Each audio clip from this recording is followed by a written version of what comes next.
galera, estamos iniciando mais um QPA. Que papo é esse agora? O programa que conta as histórias de Itajaí como você não vê por aí, hein? E a gente já pede para você curte, compartilha, se inscreve no nosso canal e nos ajuda a levar essas histórias adiante. Dante, meu amigo, que papo é esse agora, hein? Gostei do bordão, hein? Gostou? Voltou das férias aí. E saiu assim. Já trouxe um bordão. O programa que... Já esqueci. Tá certo, Jefferson. Hoje um papo aqui sobre futebol, né? E com um cara que fez história no futebol catarinense, itajaiense e de nascimento, eu imagino, vamos perguntar para ele. E na crônica esportiva também fez grande sucesso. Quem não lembra aqui dos comentaristas da RCE? Então é um prazer receber Eladio Cardoso, seja bem-vindo. O prazer é todo meu. Quando falam em futebol e na história do futebol, eu sou um cara apaixonado pelo futebol. Eu nasci dentro do futebol, só para ter uma ideia, eu fiz a faculdade de Educação Física para ser preparador físico no futebol. Uhum. Não fiz a faculdade para ser professor. E tanto é que eu nunca fui professor. E nós temos uma turma de faculdade que nós nos reunimos já há 38 anos, ininterruptos. Então, 38 anos nos reunindo, cada ano numa cidade, e nunca fui para o lado do magistério, fui sempre para o lado do futebol. Tanto era a paixão que eu tinha pelo futebol. Quem é Eladio Cardoso? Como é que o senhor se define? Eladio Cardoso, uma pessoa que é apaixonada pelo futebol, que vive o futebol 24 horas, tem ideias sobre o futebol que muitas vezes é contestada, apesar de nunca ser polêmico dentro das minhas participações, porque eu sempre respeitei as opiniões, eu tenho as minhas ideias e tento as implantá-las quando eu pude, quando fui treinador, quando eu fui preparador físico, quando eu fui para a rádio, eu tinha a minha personalidade. Então, eu sou uma pessoa que sou apaixonada pelo futebol. Eladio, como começou a tua história no futebol? A gente vai passar aí por uma cronologia do tempo aí. Começa quando o teu amor pelo futebol e qual foi a tua caminhada nessa carreira aí? Tá, então, eu sou natural de Braço do Norte. Braço do Norte. Santa Catarina, no sul do estado. E os meus pais chegaram em Itajaí em 1953. Eu nasci em 1950. Portanto, eu tinha 3 anos de idade. Itajaiense, então. Itajaiense. E com os meus 5 anos de idade, 8 anos de idade, eu já frequentava o estádio do Marcílio Dias, que era um campinho de futebol que tinha lá atrás, do lado da arquibancada que estava sendo construída, a arquibancada coberta. Então ali se reunia a molecada para jogar futebol. Lá e o vestiário do Marcílio Dias era naquelas imediações. Até que um dia o presidente o Colares, presidente do Marcílio, ele nos convidou a fazer parte do infantil do Marcílio Dias. Aí um dos nossos líderes ali da brincadeira encampou a ideia e nós fomos para o Marcílio Dias e ali começou a minha história dentro do Marcílio Dias. Isso eu tinha 10 anos de idade. Isso foi lá em 1960. E eu fui me profissionalizar em 68. 68, quando já estava para ir para o Exército, aí eu fui convidado, porque é aquele negócio, naquela época, para você jogar num time profissional, cidade pequena, o time ou tinha que estar mal, sem recurso, para poder dar oportunidade para o jovem. E naquela época foi isso que aconteceu. Então todos nós que éramos do juvenil, subimos com alguns que ficaram remanescentes e formamos o time de 68, 69, até 70, quando o Marcílio Dias parou. Mas ali, década de 60, o Marcílio teve até um bom destaque, né? Ele sempre ficava na vice do Metropol lá. Sim. Foi quando foi vice catarinense? Dos anos 60 até 65, por aí, era realmente um timaço, entendeu?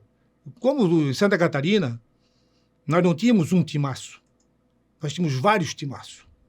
Nós tínhamos um Paula Ramos bom, nós tínhamos um Barroso bom, nós tínhamos um Marcílio Dias bom, nós tínhamos um Olímpico bom, nós tínhamos um Palmeiras bom, nós tínhamos um Paysandu bom, nós tínhamos... Cada time desse tinham, no mínimo, 4, 5 jogadores de seleção. Todos, indistintamente, pelo padrão de jogo que tinha.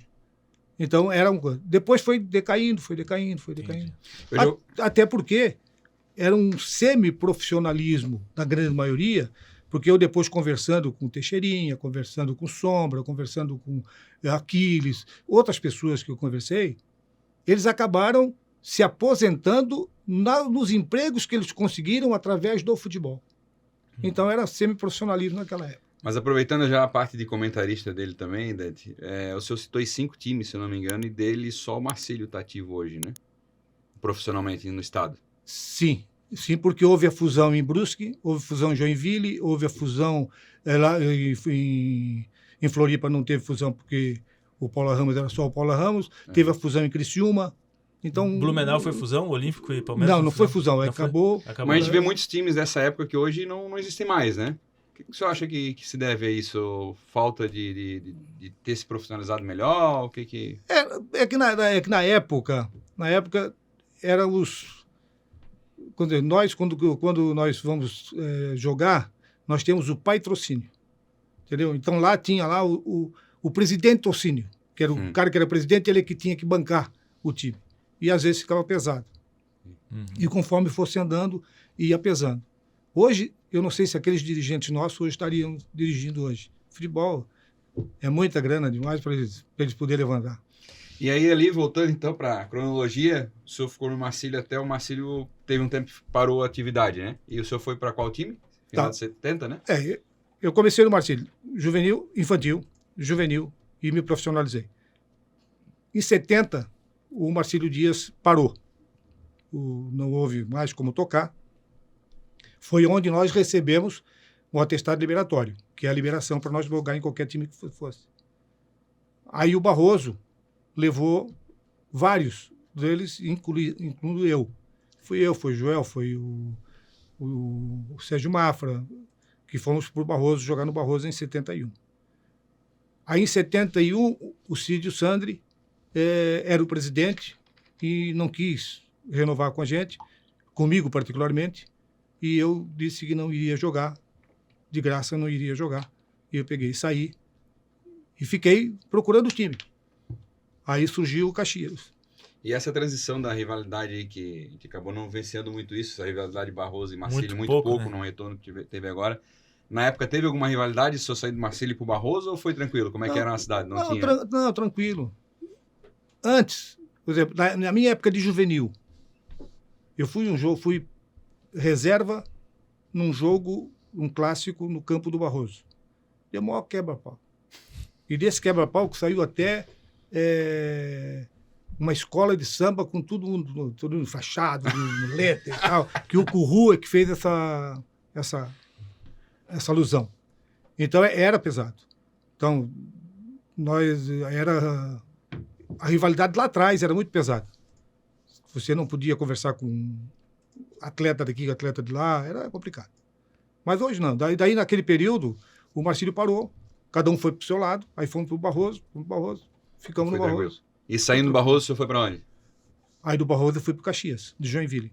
O senhor sempre foi goleiro, né? Sempre desde goleiro. a base, desde o infantil, sempre goleiro. Na verdade, a minha história talvez, né, eu posso sintetizar, que eu não sabia jogar com os pés. Então, meus irmãos, meus amigos jogavam, e daí eu quero jogar. O Dante sabe como é que é a mesma... Eu quero jogar, só de goleiro. Então, a única coisa que sobrava para mim era o gol. Então, eu fui pro gol e acabei gostando e me tornei profissional. E aí fui para... Eu só estava contando antes da gente iniciar aqui, conversando um pouco, que nos bastidores, né, que o senhor iniciou no Marcílio e acabou finalizando com o Marcílio, né? Conta um pouquinho essa história. O Marcílio me lançou e o Marcílio me parou. O Marcílio me lançou por quê? Me deu a oportunidade de jogar no infantil, juvenil, me profissionalizar, me regularizar. E depois que eu estava jogando no Caxias, o Marcílio estava retornando ao futebol e fazendo alguns amistosos. E um dos amistosos foi feito contra o Caxias lá em Joinville. E para minha felicidade, esse jogo foi Joinville. Aí lá em Joinville, nesse jogo, é um domingo à noite, e houve um acidente entre eu e o Cacalo, o centroavante do Marcílio, e nesse acidente eu tomei a pancada frontal e tive que extrair um rim naquela oportunidade. E aí eu tive que parar de jogar futebol, mas eu já estava fazendo a faculdade de Educação Física e fui tocando, e já pensando já na parte de comando técnico e físico. Isso foi em que ano? 1975. 75. Olha aqui. E no ano seguinte o senhor vai ser? Aí, daí 76 houve a fusão lá Caxias e América, Formaram o Joinville. formaram Joinville. E nesse período eles levaram todos os atletas e estavam levando as comissões técnicas também. E eu tive o convite para ficar no Joinville. Mas o Neri Paulo de Souza, que era presidente do Marcílio, ele me fez um convite para vir ser preparador físico do Marcílio. Aí eu peguei e vim para cá trabalhar aqui, porque minha família já estava aqui, já estava estabelecida, já tinha um comércio aqui, então eu resolvi vir para cá. Então, Aí foi preparador físico do Marcílio quanto tempo? Né? Aí eu fiquei só um ano. Só um ano. Só um ano. Porque foi em 76 eu fui preparador físico, aí fui treinador. Ah, foi treinador também. Aí treinei o time em 3 partidas, venci as 3 partidas e pedi a conta. Como assim? Pediu a conta? Pedi a conta porque... Não veio o mundo árabe contratar o senhor? Não, houve uma divergência entre eu e o presidente por falta de pagar alguns compromissos que ele tinha feito com os jogadores. Ele tinha prometido algumas coisas e não queria cumprir. E eu disse, não, o meu jogador é meu jogador. Eu tenho que brigar por eles. E se eu for só olhar ao meu lado, não vou ser treinador, não vou trabalhar nunca. Então eu estou fora. Aí eu peguei e saí. Mas eu tinha saído de treinador. Sim. Ele pensava em voltar como preparador físico. Porque uma coisa é uma coisa, outra coisa é outra coisa. Preparador físico, eu vou mandar tu correr, vou te preparar, vou te conduzir, vou te deixar tudo preparado. E o treinador tem que fazer você jogar dentro de uma filosofia, dentro de um sistema, dentro de um padrão de jogo. Aí já é outra conversa. Tem que ver o adversário. É outra né? conversa. É outra conversa. Sim. Tá? Se ver adversário é coisa meio mito? É meio. Mas o senhor falou também antes para mim que tem o que é a coisa mais importante no futebol, né? O senhor contou antes a história numa dessas viagens do início, né? O que é mais importante? Será que o Dante acerta ou não? O que é mais importante no futebol? Pô, tem tanta coisa importante. Não, mais importante. Eu entendi quando ele contou a história. No jogo de futebol. No jogo de futebol que é mais importante? É. Bom, eu acho que é, sei lá, fazer o adversário se preocupar com a linha de ataque, não sei. Por isso que ele é goleiro também. Por isso que ele é goleiro também. Não, mas a linha de raciocínio dele não está longe. Não está longe? Não está longe. Fala aí para o nosso pessoal que está assistindo. Não, é que como eu estava saindo da faculdade, então a gente vai para o lado didático.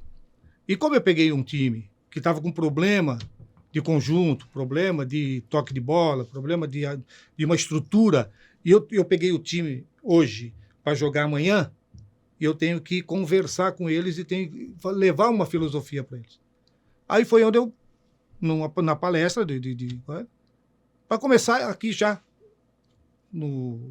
na saída do estádio aqui, que nós estávamos indo para São Miguel do Oeste. São Miguel do Oeste. Nós íamos enfrentar o Guarani de São Miguel do Oeste. Imagina, naquelas estradas dos anos 70. Tudo asfaltado. Exatamente. Quantos dias de viagem? 2 dias. 2 dias de viagem. Saía daqui só no outro dia que chegava lá. Aí eu peguei os jogadores, coloquei no banco, goleiro, lateral, central, e separei eles e fui conversando com eles.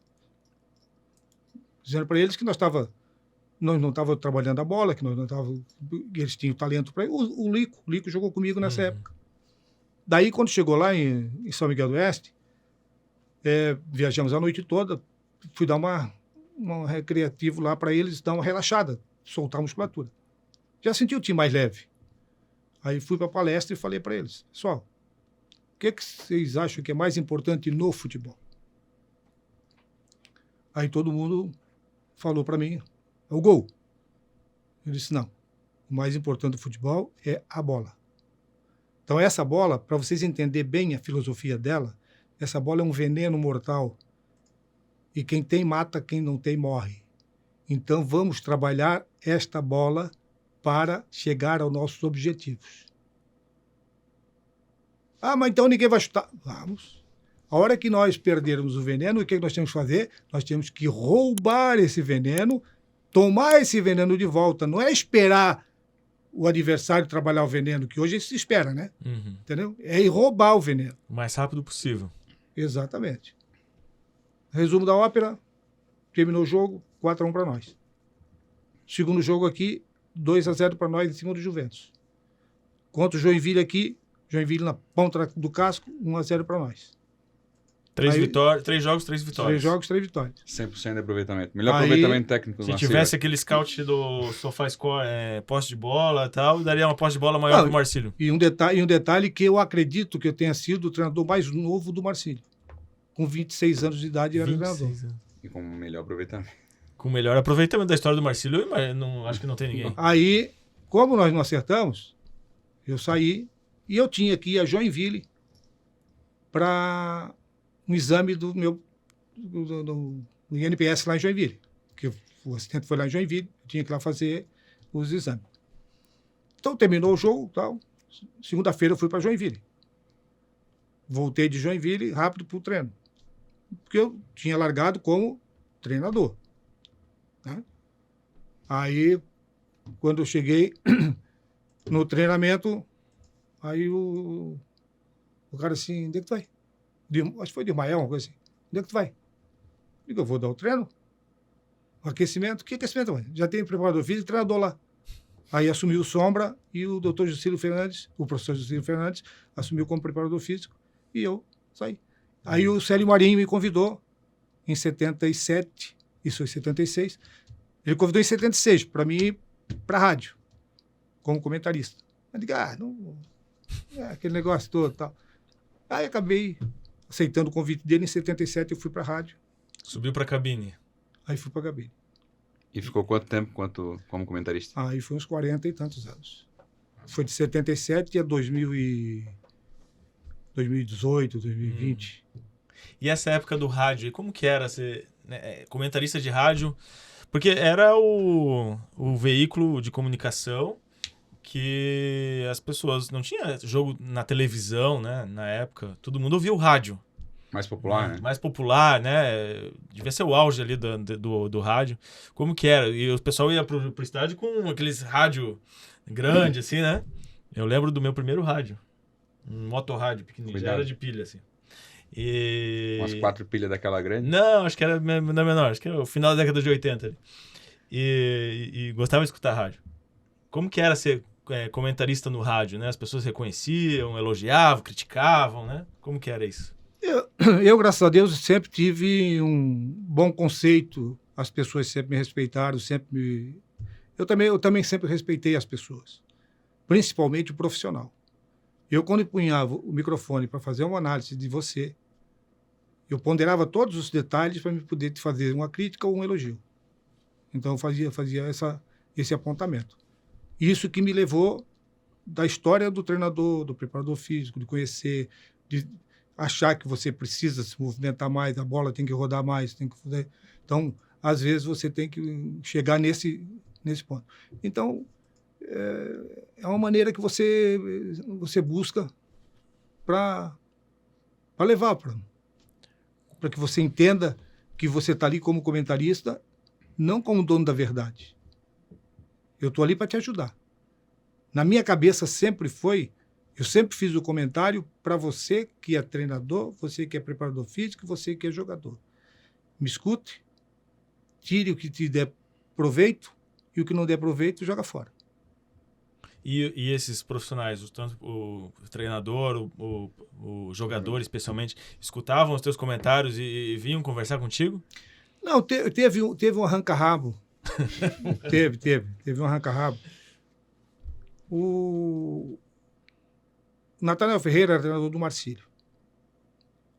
Aí, nesse episódio, o Baiano chegou um dia e, numa entrevista, ele chegou para os jogadores e disse o seguinte: olha, esse meu time está jogando mal e não sei o quê. Ele fez um apontamento para todo mundo. Quem jogar mal vai sair, vai ser mandado embora. Não protegeu o elenco. Ele falou isso. Aí eu fiz um comentário e falei que ele estava totalmente errado. que ele tinha que chegar para aquele atleta que não estava dentro da sua linha e dizer, você ou faz ou não faz. Não pode generalizar. E ele disse que eu intranquilizei o time dele. Disse, não, foi você que intranquilizou o seu time. Você, quando você generalizou, você deixou todo mundo com a pulga atrás da orelha. Você tinha que ir direto no ponto. Você joga ou você não joga. Entendeu? Um exemplo, eu tive um episódio também como treinador em 81, um jogo contra o Botafogo. Eu saquei o cara do meu time, que ele pegava, botava o pé na bola, o estádio levantava. Só que o que acontecia? O meu time deixou de jogar, em função da palhaçada dele. Uhum. Eu não vou culpar os outros. Eu simplesmente peguei ele e tirei. Imagina o que a torcida fez, o que a crônica fez. Me xingaram até a 5ª geração, mas eu não estou nem aí. Eu fiz o meu certo.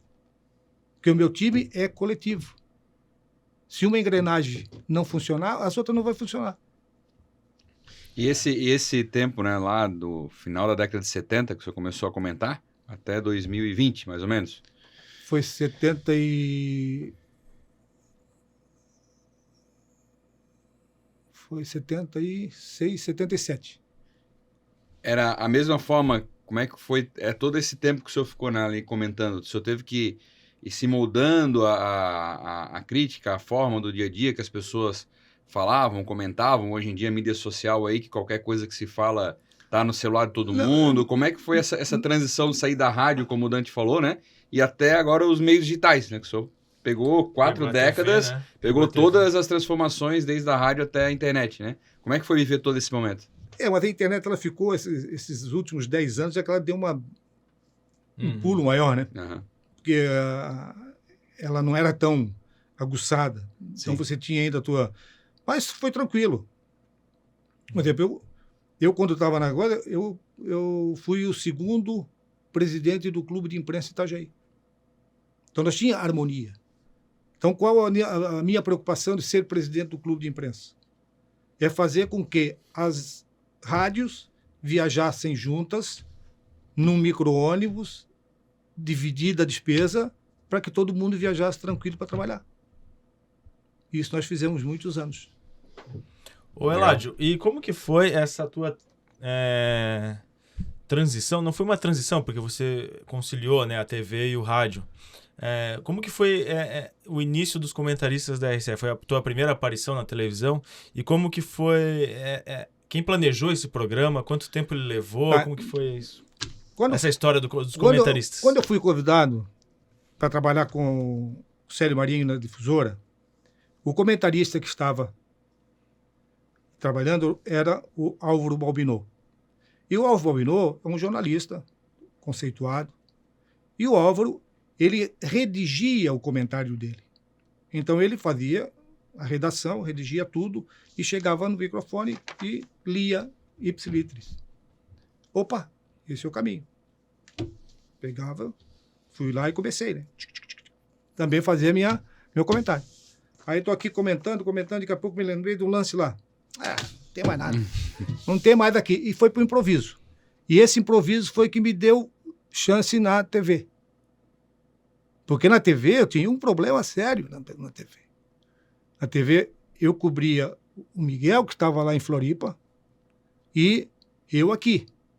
Então, enquanto o Miguel comentava para o público de Florianópolis, eu comentava para Itajaí e região. Tá? Então, eu cobria ele e ele me cobria. Nós dois aqui. Então, nós temos que sincronizar aqui. Aí, lá, Floripa era o que mandava na história. 30 segundos. Aí eu já estou... E o Miguel foi sempre indisciplinado. Ele nunca... Aí eu já estou chegando perto do meu encerramento de comentário, o câmera assim... Vai. Eu tinha que decolar de novo, tinha que decolar. Tinha que decolar. Imagine o cara vendo isso aí no meio-dia ali. Pô, mas o relógio estava acabando e continua. E eu tinha que decolar, daqui a pouco eu decolei e ele... Para. Então era assim, era uma coisa assim. Se eu não tenho improviso, eu estava morto. Eu já tinha me apagado por ali. Mas aí era um... Eu lembro vagamente do programa. Era um programa esportivo, assim, que aparecia reportagens do treinamento dos times, os gols, enfim. Tinha um comentário teu, mas depois tinha um comentário geral ao vivo dos 4 juntos, né? Que aí ficava ao vivo e quem berrasse mais alto falava, né? Era na segunda-feira que nós tínhamos um debate que era um debate que era em Florianópolis. Então aí ficava a mesa, na mesa redonda, ficava lá na mesa. Aqui cada um tinha o seu tempo. Então, assim, tu tem 3 minutos, é 3 minutos aqui, 3 minutos aqui, aí te vira e tu vai fazer. Aí, lá,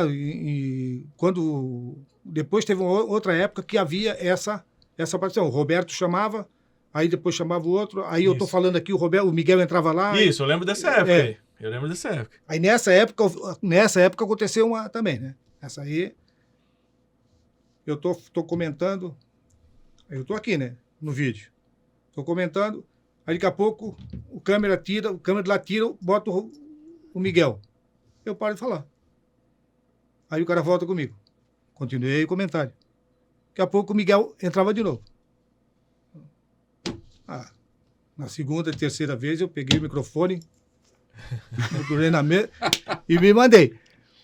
O nosso diretor disse assim, tu tá louco? Não, já saí espinafando. Não venho mais, não sei o quê. E o Roberto já aproveitou, né? Viu a cadeira vazia. Já fez um estradalhaço tremendo. Porque o Roberto, foi uma história. Roberto, pelo que eu entendi, ele era meio representante do Figueirense lá e o Miguel do Avaí. Né? E os dois viviam debatendo lá, né? Sim. E o Miguel era o espivitado, né? O cara que é o manezinho, bem manezinho mesmo. E o Roberto tentava manter a linha, né? Ele passava essa ideia de manter a linha, né? O Roberto era um âncora dos melhores que eu vi. Em todos os tempos. Um dos melhores âncoras que eu vi foi o Roberto Alves. Ele tinha o molho, ele chegou uma vez a lançar umas frases assim, que ficou frase o estado inteiro. Ezo, dás um banho, entendeu? Ele usava umas frases assim, que de efeito. Ele chegava na hora, esquentava o programa, botar um pouquinho de água fria, ele botava. Então, âncora assim, perfeito. O cara realmente por isso que é o nosso melhor... Sim, o expoente aí da crônica do Estado, né? E foi um programa que durou quanto tempo? Os comentaristas. 11 anos. 11 anos. E foi uma época... Infelizmente, na época, daí a Record comprou a RCE. Quando ela comprou hoje, terminei o comentário, o diretor chegou e disse o seguinte, passa no RH que acabou o esporte. Aí passei no RH, acertei com eles e acabou o esporte. Infelizmente. Mas era uma época também gloriosa do Marcílio, né? Final da década de 80, você pegou, década de 90. Era uma época gostosa, era uma época que o torcedor fazia o programa. Então, tinha assim, tinha gente que mandava brinquedo para mim mostrar para lá, para o Miguel. Então, era uma época gostosa. Quando nós íamos viajar, qualquer churrascaria que parasse, tá lá no RCE, tá na RCE. Tava direto lá. E do restaurante que não botasse. Os caminhoneiros queriam porque queriam. Então, realmente era uma coisa. Tem pessoas que hoje me encontram. Eu parei em 91. Foi o último ano de 87 a 91. 2001, não? Não. Na RCE. 87, na RCE. 2001. De 87 foi quando eu assumi, 87, fui até 91. Foi 11 anos. 11 anos de programa. É a história que não acaba mais, né, Dante? E a gente já vai pedindo para você que está nos assistindo, curte, compartilha, se inscreve no nosso canal aí para a gente deixar essa história registrada, né? E o pessoal poder, né, Dante, visualizar muito mais ela aí. E aí, para eles também começar a botar começar a ver o futebol com outra visão, botar na cabeça o seguinte: futebol, isso serve para jogador, treinador e torcedor. Futebol é um jogo coletivo. E, como tal, tem que se jogar coletivamente. Infelizmente, o nosso futebol ele é direcionado para a individualidade. Então, o próprio comentarista, às vezes, fala, se não jogar o Eládio, o time não vai. Não é o Eládio. O Eládio faz parte do sistema. O Eládio melhora o sistema. O Eládio dá o lado maior. É aquele que pensa o que ninguém pensa e resolve o problema. Mas o Eladio, para fazer isso, o Eladio também tem que fazer a sua parte. O senhor falou no início que é apaixonado por futebol, né? Quando você olha o futebol de hoje e o futebol lá do início, quando você começou a jogar, o que o senhor vê que é a diferença hoje, além dessa que o senhor já falou pra gente? Acho que esse individualismo hoje ao jogador é o maior problema do nosso futebol hoje? O Dante falou ainda há pouco uma coisa assim. 90% dos treinadores, ou 99%, para não dizer 100%, eu vou analisar o adversário. Quando eu fui treinador, eu analisava. Eu via. Mas não levava para o meu trabalho. Por quê? Porque se eu levo para o meu trabalho, vamos lá, o Dante vai marcar o Pedrinho. Porque o Pedrinho joga pra caramba. O Dante também joga. Aí eu tenho medo do Pedrinho. Aí eu vou dizer, Dante, marca o Pedrinho. O que eu fiz com o Dante? Tirei a criatividade dele, tirei o sistema de jogo, porque ele está com outra filosofia. Entendeu? Então, você analisar, você saber do adversário, potencial, você sabe. Mas primeiro você tem que fazer o teu dever de casa. Teu time vai jogar, teu treino está aqui. Tá? Esse teu treino aqui é o espelho. Então você, para jogar, você precisa de 6 fatos básicos. Tabela, triangulação, roda a bola, gira a bola, inverte a bola e lança a bola. Então são 6 pilares. Para esses 6 pilares funcionarem, precisa o quê? Posicionamento, posicionamento, posicionamento, posicionamento, posicionamento, posicionamento. Se você não treinar isso, você não vai fazer. Eu faço assim uma colocação. Eu pego para vocês aqui minha planilha, o jogadorzinho aqui, e digo para você, tu faz isso aqui, tu faz isso aqui, tu faz isso aqui, tu faz isso aqui, tu faz isso aqui. Falei para ti lá no vestiário isso aqui. Depois do vestiário, isso aqui fica lá. Aqui. Lembra que nós falamos lá? Tem que se movimentar aqui, tem que fazer isso, tem que fazer isso, fazer isso, fazer isso. Então ali que você tem que fazer.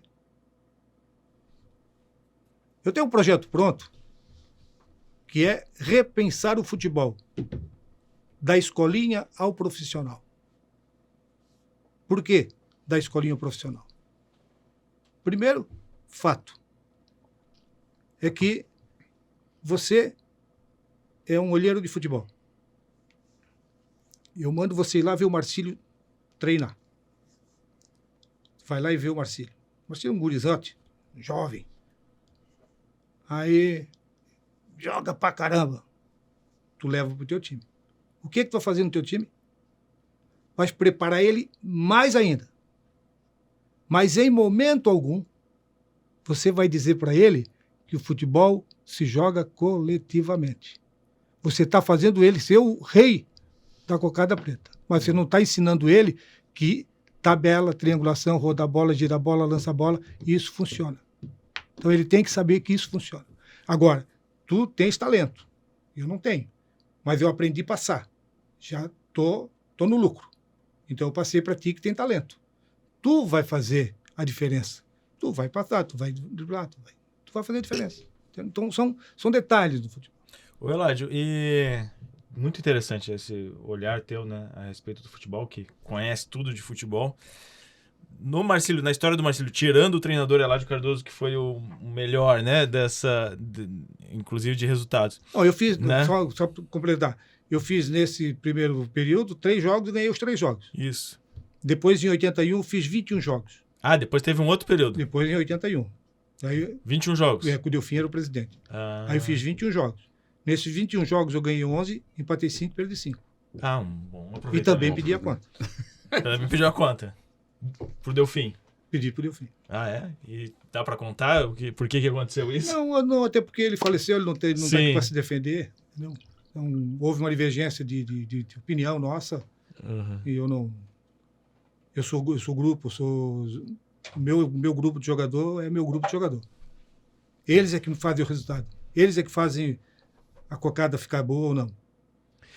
tirando o Eládio Cardoso, quem foi o melhor técnico que você viu no Marcílio Dias e o melhor time que você viu jogar, assim, que tu lembra, pô, esse cara fazia acontecer aqui? É que, na verdade, eu tenho assim, uma coisa do treinador. O treinador, você tem que chegar e olhar e ver que tem o dedo dele ali. Vou dar assim um exemplo. Não é fugindo da tua pergunta, não. Mas vou dar um exemplo. Diniz. Uhum. Hoje é o cara bam do toque de bola. Mas o Diniz precisa pensar que o futebol se joga para ganhar. O que me dá a impressão do Diniz é que ele fica assim, maravilhado, quando na estatística diz que o time dele ficou 90% com a bola no pé. Mas no final perdeu o jogo. Por quê? Porque ele não fez aquilo que manda o figurino. Roda a bola, gira a bola, inverte a bola, lança a bola. Vai lançar a bola para quem? Porque o padrão dele é todo mundo superioridade numérica. Então ele joga ali naquele bolinho. Naquele bloco? Habilidade. Mas isso é fundamental. É. Mas eu preciso fazer isso para surpreender. Mas para me surpreender, alguém tem que estar lá. Qual é o time hoje brasileiro que tem 2 atacantes? Difícil, né? Ninguém. Tá? Então, você sempre fica refém. Então, perdeu a bola. Vem todo mundo para trás da linha da bola. Se eu falei lá naquela historinha do veneno, perdeu o veneno, vai roubar o veneno. O veneno. Então, o que é isso? Você é meu ponta. Você perdeu a bola. Vai atrás do lateral. O lateral não pode ir sozinho, porque ele vai sobrecarregar lá. Automaticamente, quando você foi para lá, atrás do lateral, o centroavante não tem que se preocupar lá. O centroavante vai lá nas costas do lateral. Fica lá. Ou eles vão te marcar lá, ou tu vai receber. Então você já é um ponto de referência de uma roubada de bola e um lançamento. Dentro da filosofia de roda a bola, gira a bola, inverte a bola e lança a bola. Então você já tem essa mecânica para fazer. Perfeito. E a pergunta? E o técnico? Tu não lembra? Não, o técnico, vários técnicos. Nós tivemos assim, nós tivemos o Lauro Uro, que ganhou título, nós tivemos agora, recentemente, o Vaguinho, que ganhou títulos. Entendeu? Então, eu analiso... Tu via o dedo deles no time? Não. Não? Não. Eu disse, inclusive, para o meu neto, que o meu neto me levou de volta ao futebol. Falei para o meu neto, ô Gabriel, tá vendo aquele treinamento ali? É aquele bobinho ali tá? Tô, avô, o que é? Excelente treinamento. Agora tu vai fazer o seguinte, por favor. Tu vai observar quantas vezes eles vão fazer os toques que estão fazendo ali no jogo. Que é a triangulação, roda a bola, gira a bola, aquilo ali. Ah, tá. Terminou o primeiro tempo. Daí, como é que foi? Nenhum vou. Então, treinamento é treinamento para se executar. Não é treinamento para você fazer por simples ser aquecimento. Então, é tão simples. Você pegou a bola, eu vou armar contigo. Eu me apresentei para fazer a tabela. O Marcílio se apresenta para a triangulação. O adversário nos marcou. Alguém tem que ficar aqui para rodar a bola. Alguém tem que estar lá para inverter a bola. E alguém tem que ficar lá para receber essa bola. Que você que está com a bola, você tem essas opções. Tabela, triangula, roda a bola, inverte a bola e lança a bola. Você tem essas opções. Você vê isso no futebol? Não vejo. Eu também não vejo. Eu assisto 2, 3 jogos por dia. Eu não vejo. Então você pega hoje um jogador que cresceu bastante, é o Vini Júnior. O Vini Júnior achou a posição dele lá. Mas só que tem jogo que o Vini Júnior vem demais. Não. Ele vem até um pedaço. Se o Vini vier, alguém tem que ir para lá. Aqueles 2 pontinhos lá tem que estar ocupado. Porque ali é o nosso ponto de referência. Aí o que é que eles fazem? Superioridade numérica, todo mundo aqui. Aí tem a bola parada. Bola parada, eu já discuti isso aí várias vezes. Então, não tem ninguém que faz. Eu estou querendo fazer uns testes aí para mostrar da bola parada. E da bola parada tem a mesma coisa de 76. Nós tomávamos muito gol de cabeça. Aí eu falei para eles, a bola tem 2 nomes para vocês, tá? Você já sabe que a bola tem o nome veneno para trabalhar a bola. E a bola parada vai se chamar míssil. Míssil, professor? É. Por quê? O míssil, ele tem que ser recepcionado. Tem que ser interceptado. Ele não pode ser recepcionado, ele tem que ser interceptado. Então, o míssil é aquela bola que vai ser lá de escanteio. Tu vai lá marcar. Lembra de uma época que você fazia barreira lá na bola? Nós fazia bem perto. Aí depois fizeram aquele risquinho lá para puxar para cá. Nós fazia mesmo. Então, tu é o primeiro. Fica lá. Isso foi eu que lancei lá. Foi eu que discuti isso em 76. Aqui. Então, tu é o primeiro país. Que isso é uma história que eu contei em 2 países que estão... Então, um país tal está com o míssil voltado. Então, o outro pega os países aliados e coloca antimíssil, enche de antimíssil naquele setor. Então, aqui... Então, você vai interceptar. Você é o primeiro país. Passou por ti, tem o segundo. Tem o terceiro, tem o quarto, tem o quinto. Então, intercepta a bola. O que o atacante faz? O atacante olha o defensor? Acho que não. Né? Ele olha a bola. E por que o defensor olha o atacante? Se ele está olhando o atacante, ele está vendo a bola? Ele não está vendo a bola. Então, são coisas que tem que se pensar. É isso aí. E aí, Dante, gostou da aula? A aula não acaba. Quem sabe agora tu sai do gol e vai pra linha, né? Pois aprender alguma cara, coisa? eu tomo bastante gol aéreo aí, tem que... Olha só, vai pegar que... uma aulinha de vez em quando é bom.